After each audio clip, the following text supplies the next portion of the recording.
Burkina Faso, des volontaires recueillent de l'aide pour les habitants bloqués par les djihadistes publié le 8 octobre 2022 par Miadjo devant le stade municipal de Ouagadougou, au Burkina Faso. Les donateurs alimentaires se succèdent. Ils se rassemblent pour préparer le ravitaillement de leurs compatriotes piégés dans des localités contrôlées par les djihadistes. Une pancarte appelant aux dons pour les habitants de la ville septentrionale de Djibo qui sont désormais confrontés à la famine. La capitale de la province du Soum perd sa population à cause de l'insécurité et de la pénurie alimentaire. Il est passé de 60 000 à quelques 300 000 au cours des dernières années. La semaine dernière, un convoi d'aide supervisé par l'armée se dirigeant vers Djibo a été attaqué par des terroristes, faisant des dizaines de morts et de disparus. Pour tout, soutenir les habitants de Djibo est un geste humanitaire et un devoir citoyen. C'est un geste patriotique car c'est aussi le moyen pour tous les Burkinabés de contribuer aussi peu que possible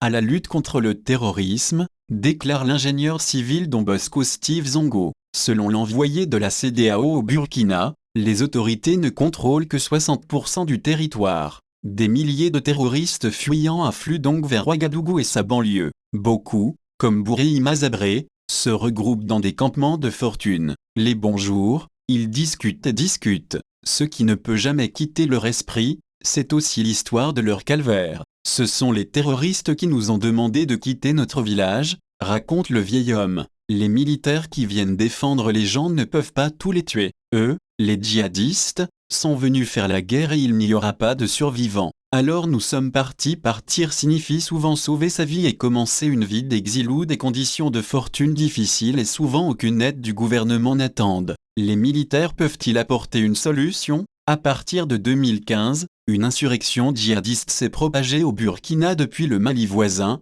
faisant des milliers de morts et poussant plus de 2 millions de personnes à fuir leur foyer. Une nouvelle junte dirigée par le capitaine Ibrahim Traoré, 34 ans, a pris le pouvoir au Burkina Faso le 30 septembre, lors de la deuxième prise de pouvoir de ce type depuis janvier, imputée à l'échec de la répression des attaques djihadistes. Si les organisateurs de coups d'État au Sahel promettent souvent une amélioration de la sécurité, les analystes doutent des promesses. Pour Jalil Louna de l'université marocaine Al-Akawi, un putsch déstabilise généralement la structure de l'armée et divise les militaires en partisans et opposants au coup d'État. AFP